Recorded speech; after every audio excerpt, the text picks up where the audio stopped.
আজকে আমরা রানীরবাজার পুরসভার 1 নম্বর ওয়ার্ডে আমরা এসেছি। এখানে একটি ডিপ টিউবওয়েলের খনন কার্য চলছে। আজকে খনন কার্য কমপ্লিট হওয়ার পর এখানে ওয়াশিংয়ের কাজ চলছে। আমরা ইঞ্জিনিয়াররা এখানে পরিদর্শনে এসেছি। মূলত রানীরবাজার পুরসভার 3700 বাড়িতে আমরা পানীয় জলের সংযোগ দেব।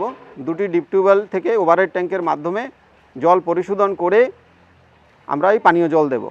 আমাদের এই পানীয় জলের প্রকল্প এশিয়ান ডেভেলপমেন্ট ব্যাংক তথা এডিবির আর্থিক সহায়তায় তৈরি হচ্ছে। মূল 12টি শহরে এই পানীয় জলের কাজ চলছে, তার মধ্যে রানীরবাজারও একটি।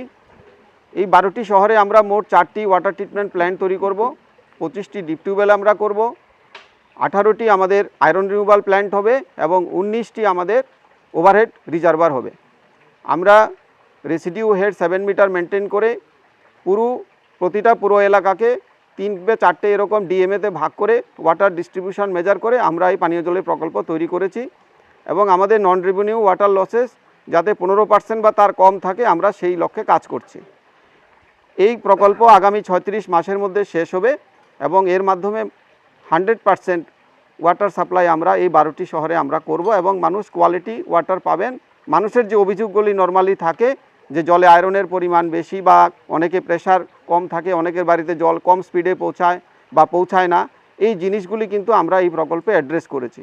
আমরা 0.33 ppm-এর ও কম আয়রন আমাদের পরিশ্রুত জলে থাকবে সেই লক্ষ্য নিয়ে আমরা কাজ করছি।